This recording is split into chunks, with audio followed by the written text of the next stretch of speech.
एक महिला के लिए मातृत्व सुख सबसे बड़ा सुख है, और अगर किसी कारणवश ये संभव ना हो पाए तो शायद ये उनके जीवन की सबसे भयावह घटना होगी। बट मेडिकल साइंस में हुई तरक्की का बहुत ज़्यादा धन्यवाद, बहुत ज़्यादा आभार कि ऐसे केसेस की संख्या बहुत कम है। इसी से संबंधित एक बिल लोकसभा में बुधवार को पास किया गया, and the bill is assistive reproductive technology regulation bill 2020। इसके पहले सरोगेसी बिल 2019 भी पास हो चुका है। आइए समझते हैं इन दोनों बिल्स के सार के बारे में।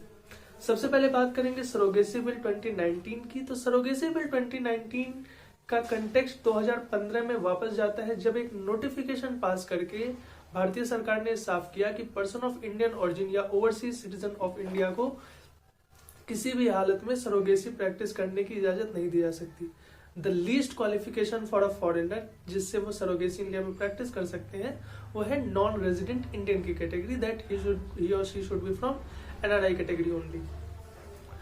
Surrogacy is a $400 million industry, और काफी समय से ये चीज चली आ रही थी कि बाहर के लोग जो फॉरेनर्स हैं वो इंडिया में गरीब, दलित और पिछड़े वर्ग की महिलाओं को कुछ पैसों का लालच देकर सरोगेसी प्रैक्टिस करवा सकते हैं, और लगातार करवा रहे हैं। इसमें एक बड़ी कुछ चीजें रेगुलेट की गई। द फर्स्ट थिंग वाज एक सरोगेसी बोर्ड बनाया गया।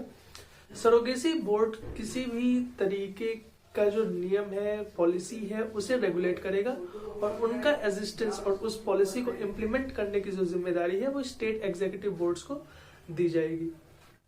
इसमें कुछ इंपॉर्टेंट चीजें भी दी गई हैं कि सरोगेसी प्रैक्टिस करने के लिए at least there should be a partner, और जो थर्ड पेरेंट इन्वॉल्व है, जो थर्ड पर्सन इन्वॉल्व है, वही सरोगेट मदर होगा।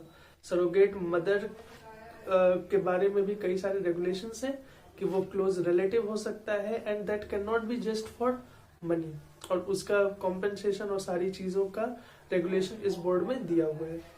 Let's talk about assistive reproductive technology bill. सबसे पहले ये समझते हैं कि सरोगेसी और असिस्टिव रिप्रोडक्टिव टेक्नोलॉजी में अंतर क्या है। जो सबसे बड़ा अंतर है वो ये है कि सरोगेसी बिल में थर्ड पर्सन इन्वॉल्व होता है, लेकिन असिस्टिव रिप्रोडक्टिव टेक्नोलॉजी में थर्ड पर्सन का इन्वॉल्व होना जरूरी नहीं है। नोटिस द वर्ड जरूरी नहीं है, हो सकता है, that is another thing. Assistive reproductive technology में कई सारी टेक्नोलॉजीज आती हैं, जैसे कि gamete intrafallopian technology transfer, zygote intrafallopian technology, sperm donor, या कई सारी चीजें। अब अगर इस कंडीशन की बात करें तो बेसिकली असिस्टिव रिप्रोडक्टिव टेक्नोलॉजी में जो पर्सन अवेल कर सकते हैं ये सर्विसेज वो फॉरेनर्स हैं, वो लिव इन पार्टनर्स हैं, और सिंगल मदर्स या सिंगल पेरेंट्स भी इस टेक्नोलॉजी को अवेल कर सकते हैं, जो कि सरोगेसी बिल में पॉसिबल नहीं था।